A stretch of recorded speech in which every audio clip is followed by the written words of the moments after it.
Welcome everyone to our Power Thinking, rejuvenating your amazing mind training for Wednesday, February 18th, 2026. This is our 9:30 p.m. Eastern Time edition, and I'm your moderator, Stanley Green. Happy to be with you, and already we have John Warner on LinkedIn joining from Chicago, who says, "Good evening, everyone. Happy Wednesday." And of course, thanking Kenneth Dooner for sharing the invite.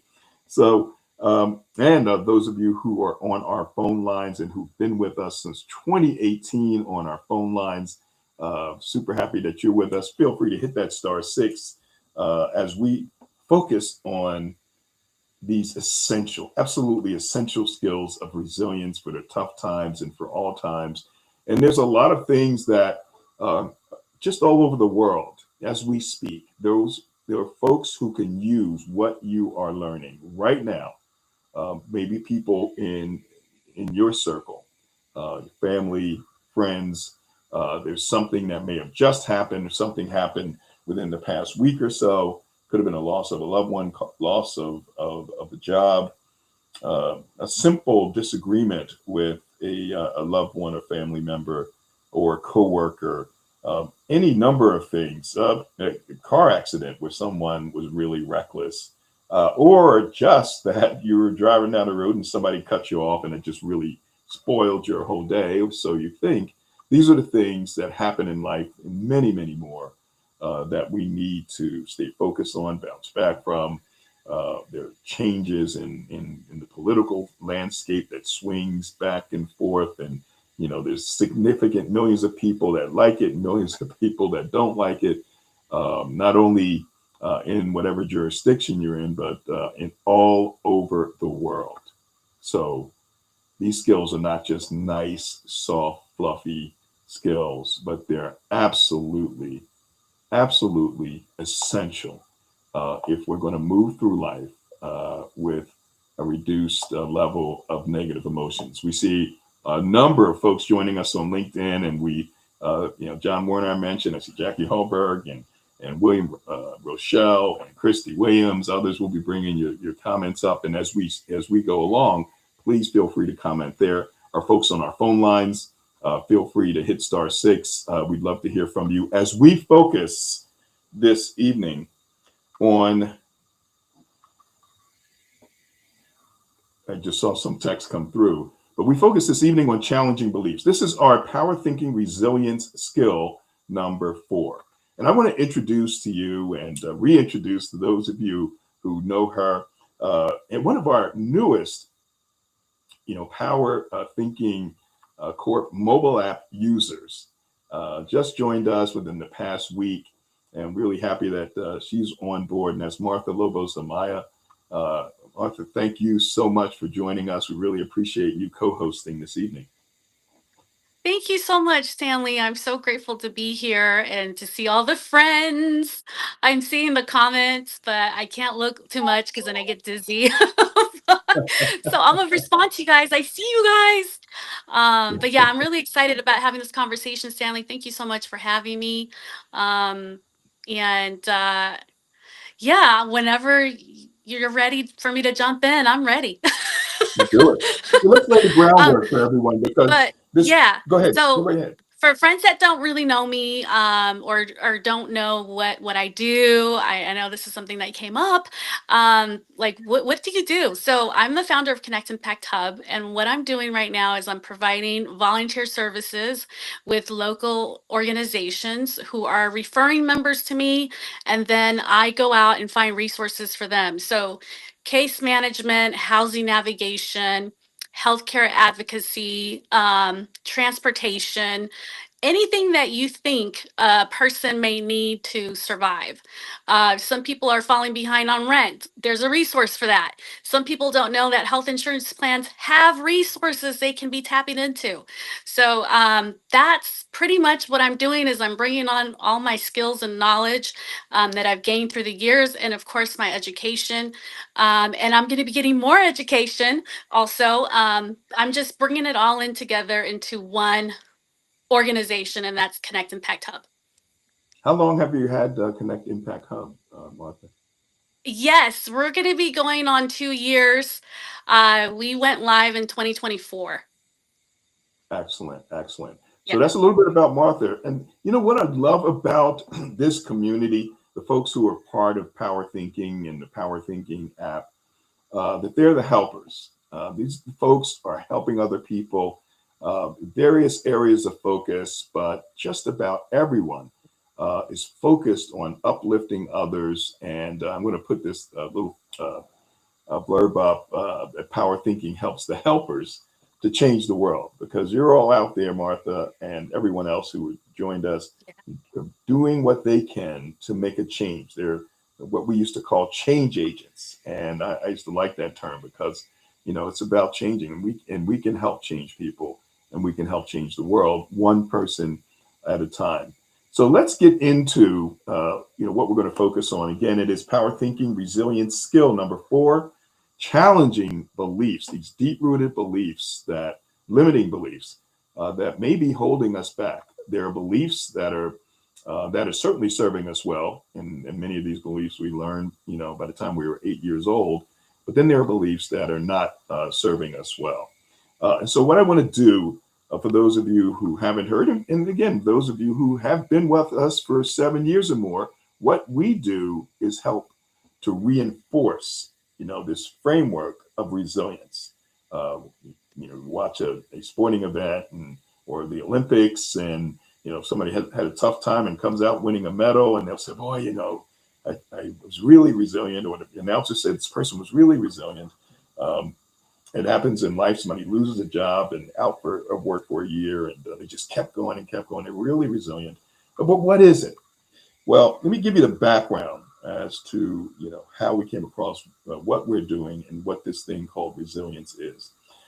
It is all evidence based, based on decades and decades of research, and the things that we do with our mobile app, are based on decades of research. And I was fortunate enough to acquire a company that had the intellectual property rights to this material that came out of the University of Pennsylvania's Positive Psychology Center. So, what is this framework? It is all about breaking down what resilience is, and it consists of strengths. That resilient people have these 7 strengths at a very high level. And it came out of the work that was done to identify something back in the late 60s called learned helplessness. This was a study by Dr. Martin Seligman, where he had experiments with dogs and people, and concluded that if a person suffers through a traumatic event or a persistent, consistent failure to succeed, that they can actually fall into a state of helplessness. And you see Mhm. that graphic on the screen with beliefs and this ball and chain and person with the head down. That Yeah. people can then feel powerless when something like that happens, and then he started to study the opposite. If they can be powerless and be learn to be helpless, can they be optimistic? Can they be more resilient? So the 7 strengths that they identified are emotion regulation, and Martha will give you an opportunity to comment on that in the work that you do, particularly with the unhoused. That's the emotion regulation is the ability to stay calm under pressure, impulse control, the ability not to do the first thing that comes to mind. There's empathy, the ability to understand another person's experiences and emotions. There's self efficacy, the belief that you have control over your Mhm. ability to succeed. There's optimism, the view that all things will ultimately have a successful outcome. There's causal analysis, the ability to drill down to the root cause of what is going on. And then, of course, what is now viewed, thank goodness, as a strength and not a weakness, not a flaw, and that is reaching out for help, Mhm. connecting with other people, and taking action when faced with setbacks and challenges, as opposed to staying in bed, maybe in the fetal position. Easily said than done, and easier said than done. But Martha, what are your thoughts about that framework as it relates to things that have happened in your life and things that are happening with the unhoused and the people that you help? Yeah, it completely relates. Um, there was a mom that I worked with who was unhoused for 8 years, and she became unhoused, lost her husband, and depression hit. got diagnosed with PTSD, and every time we would talk, she would relive that same story again. Mm. And then she would say that no one would help her, but she was still living in that same story. And even though we encouraged her to get support, mental health support, she felt more comfortable talking to me than she would with a mental health therapist. And I'm not a mental health therapist, but I would listen and I would let her talk.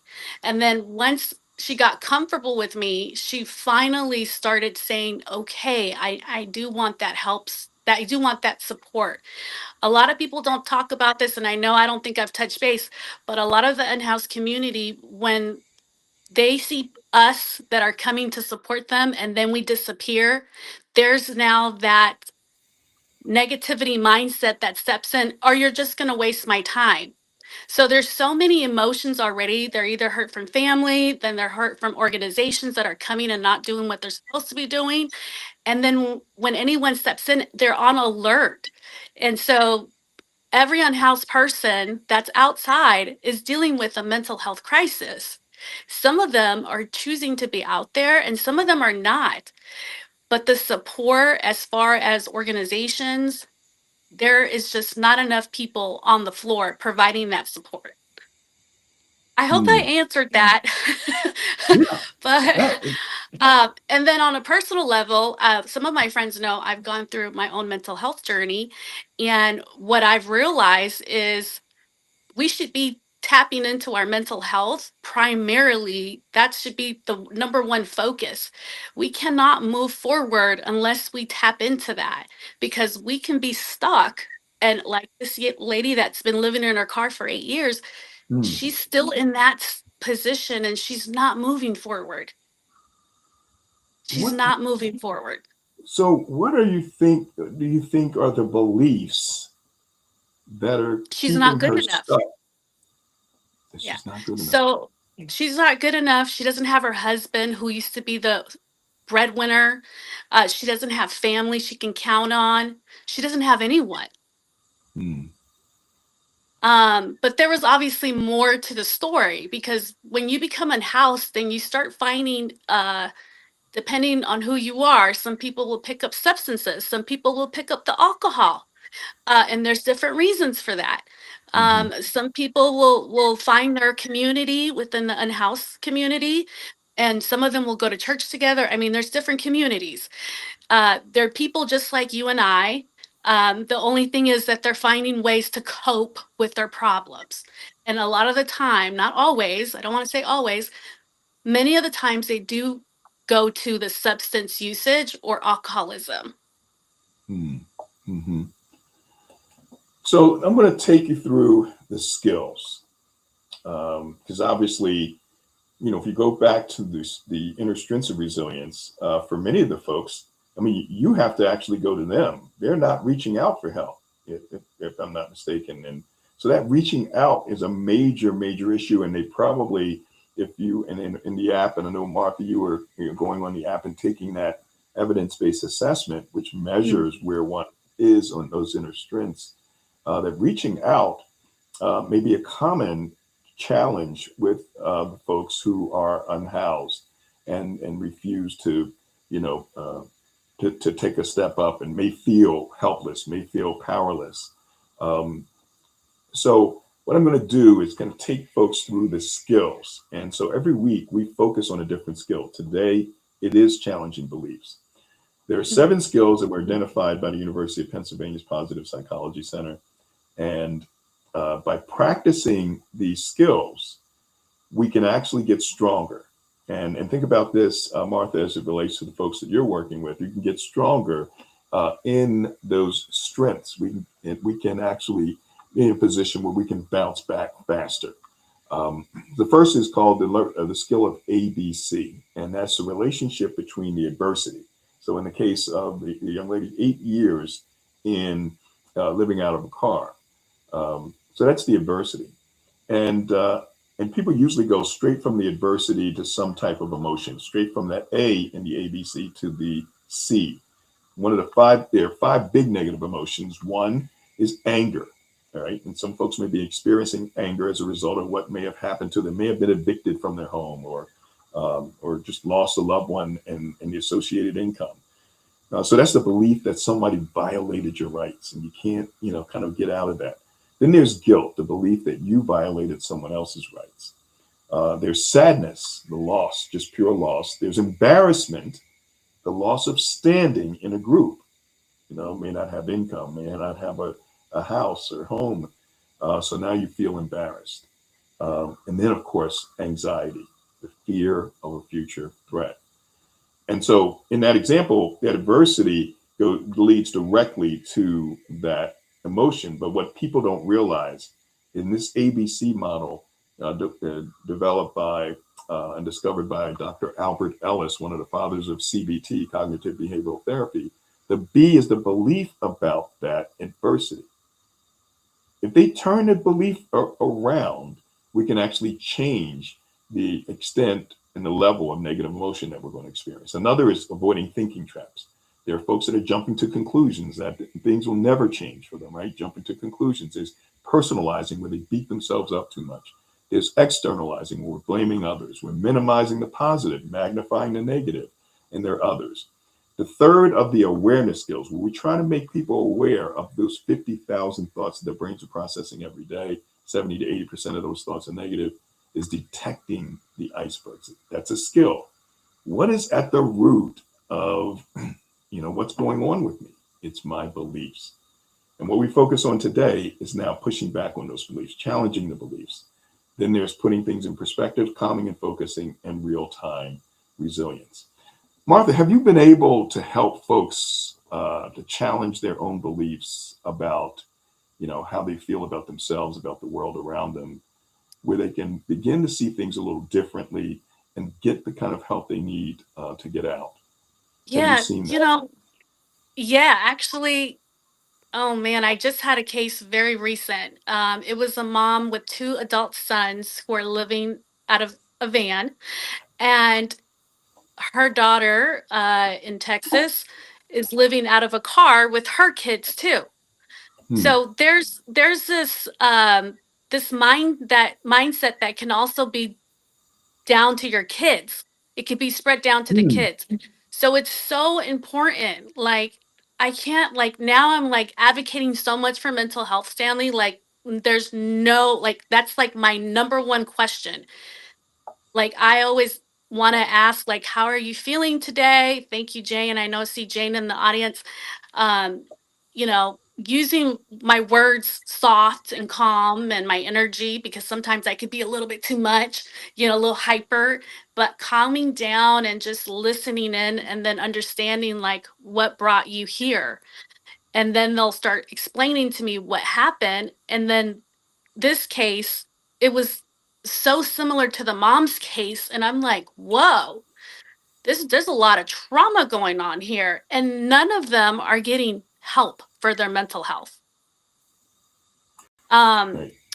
and so we really need to be advocating, checking in. And so I've actually been promoting 988, the National Suicide Line, Crisis Line. Hmm. Uh, because anyone can call that number at any time of the day 24/7 and you will get a live person that will speak with you, and you don't have to be suicidal to make that call. You can just talk to someone on the phone, and then they will talk to you and calm you down if that's all you need, and or they'll stay with you on the phone to get you help. So just having somewhere to turn to would be like a primary focus, and letting them know that they're safe, because most of the time, Stanley, when you ask if they're about their mental health, some people get very offended and they're like there's nothing wrong with me, or they think they're going to go to a psych unit, so they would rather say they're okay. But as I've done this for several years now, I could tell they're not okay. There's something more Hmm. going on. And so we ask more questions. And then, of course, it's ultimately up to them. But the majority of the people, Stanley, that are outside are dealing with some type of mental health crisis. And in California, you're in California. Yes. Uh, my understanding, and not only my understanding, I know my son, daughter-in-law, and grandchild, um, one of the grandchildren, they're out in LA, Hmm. and just seem to be so many people living on the streets. Even, if you're going on a tour and you're driving past Beverly Hills, and so there's Beverly Hills, and then like, right across the street, there are folks who are just intense, or, they just have, their uh, blankets and so forth. And Hmm. what is being done in the state of California to That, address that? yeah, that is such a great question. I was in Houston, Texas. That's where I founded Connect Impact Hub. And thank you, LinkedIn community, because you guys are all part of this. Um, what I found just through my footwork was that people out of state are saying that California is the place to be because California is giving housing, they're giving money, and there's just more opportunities here being unhoused. However, once they get here, they realize there's not enough rooms at the shelters. There's a lot of crime going on, and yes, there are benefits, but those benefits cannot cover rent because the cost of living here is so expensive. So the crisis that we have right now is California and New York are the top states in the country with the highest number of unhoused members. Hmm. And what they're doing in California is right now they are providing under Medicaid, Medi-Cal, we call it here. They're providing rental assistance, they're providing first month's rent and deposit, and they're also providing case management for folks. But they have to Hmm. be in certain counties to get those benefits. So there are providing services, but what we're coming across, just from my own research, what I've come across is I had a case where the gentleman was placed in a like nurse skilled home facility. He was kicked out, but the organization was still making money from this person. So what we're seeing, and I'm only speaking on this particular case because this is something that I actually came across, and where we're having organizations that are making money, but they're not providing the services to the unhoused community. They're not out there looking for the members. And I have personally have witnessed this. I have actually made warm calls to these organizations to get them connected to these members. We need more foot outreach. That is desperately needed outside. We don't have enough of it. So that's the number one. um I would say that's what we need right now is just we need more housing, obviously, but we need foot outreach. Got And it. the crisis here is not getting better, it's getting worse. People are, I'm seeing, I was on Facebook and people are saying which is the state that offers the quickest benefits to get housing. People are saying California, but that's not true. It's not California. So I would recommend anyone that's needing low income housing to apply in different states for low income housing. Section 8 housing authority, apply for those programs, get on their wait list.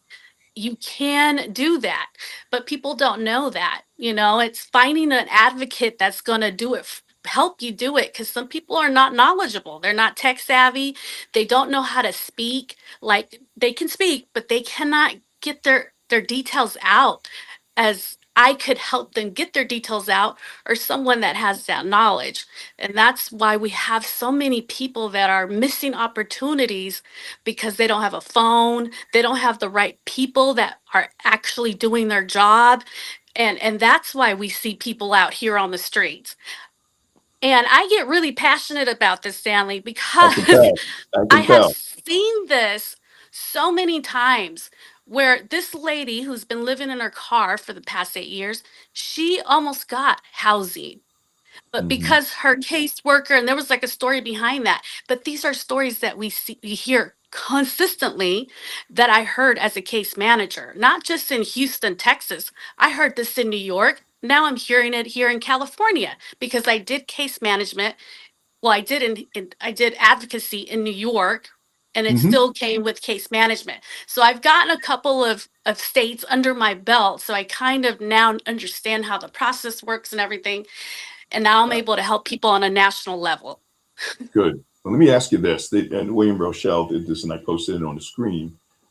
He's asked this question: where do churches come in when it comes to helping the unhoused?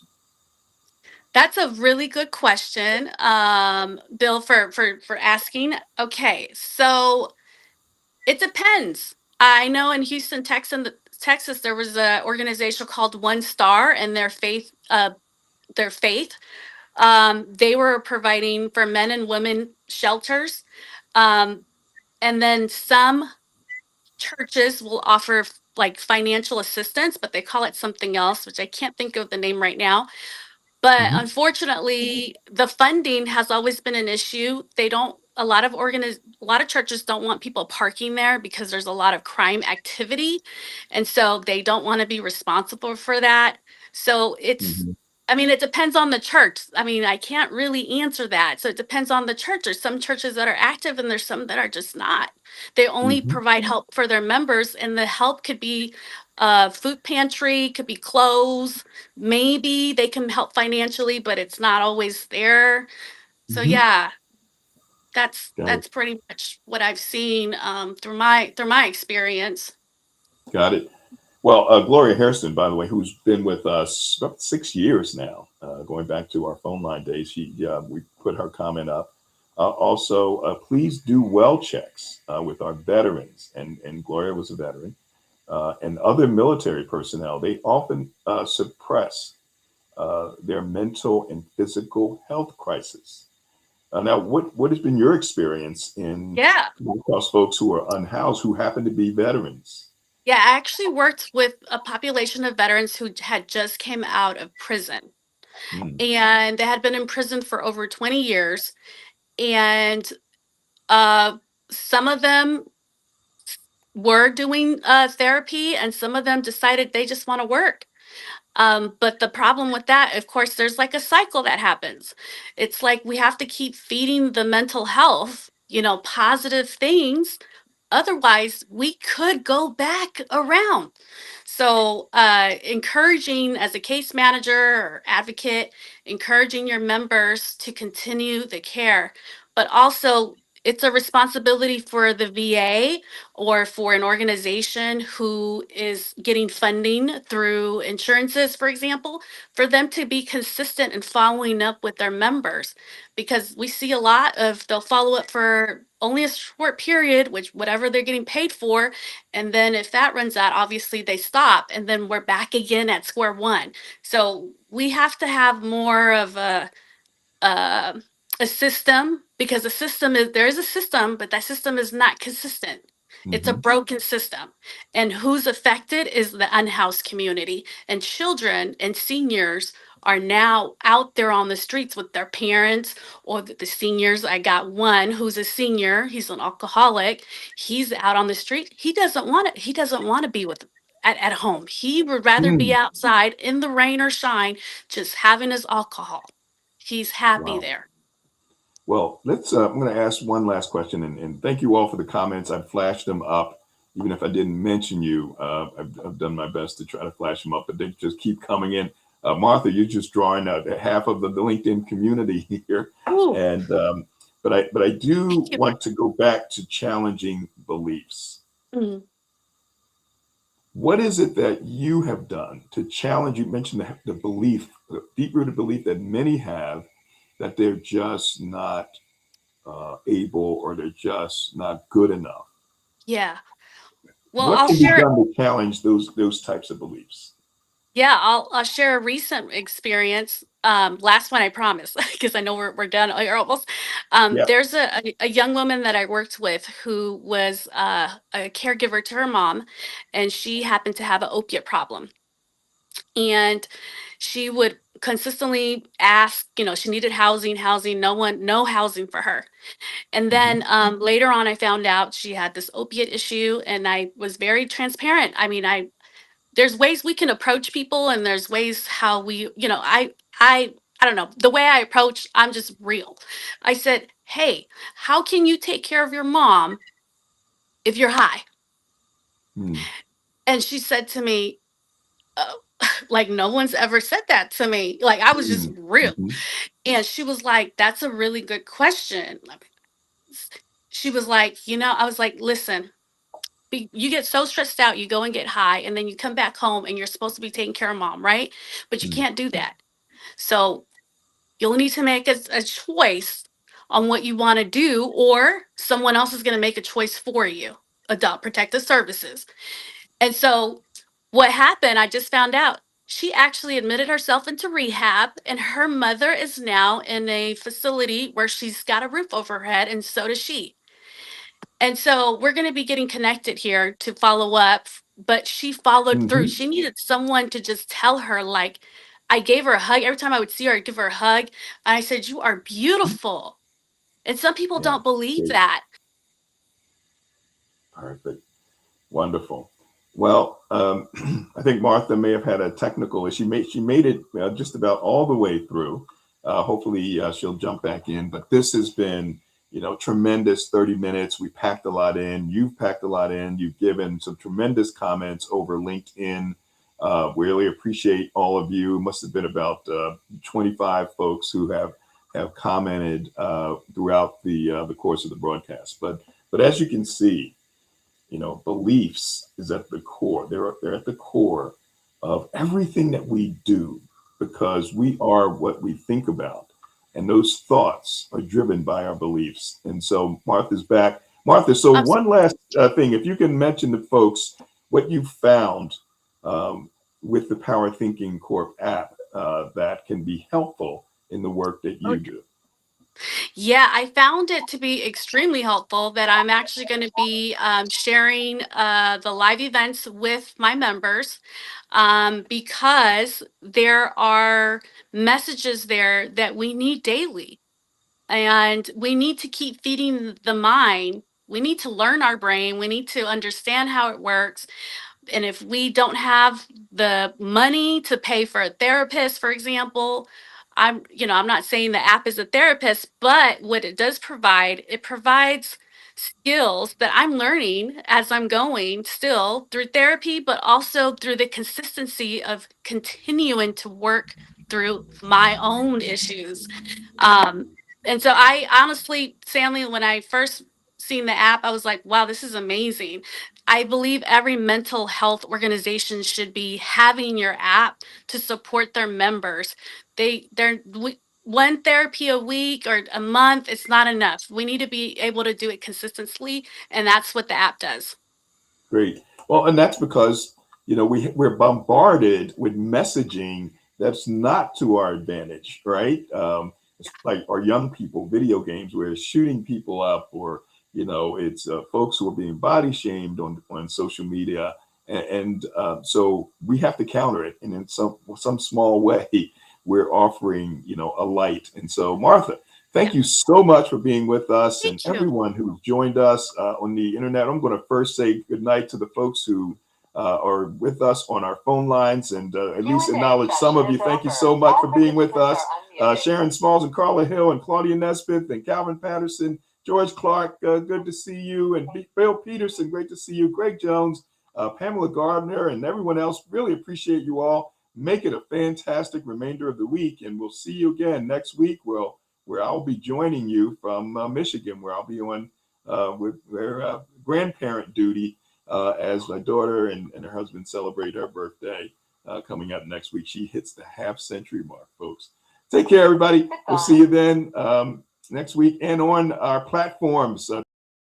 Thank you all for being with us, and I won't go through all the names because I'm going to leave somebody out.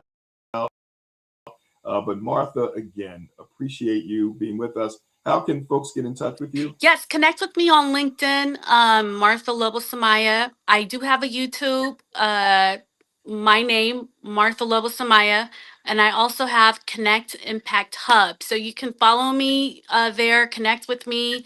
And if you need support, for example, you need resources nationwide, I am connected, so I'll be happy to assist you. Feel free to reach out, or if you want to get to know me or have a coffee chat. Thank you, Stanley, so much. Fantastic. Thank you. Appreciate it, Martha. Take care, everyone. And remember, since we spend all of our time thinking, these 50,000 thoughts a day,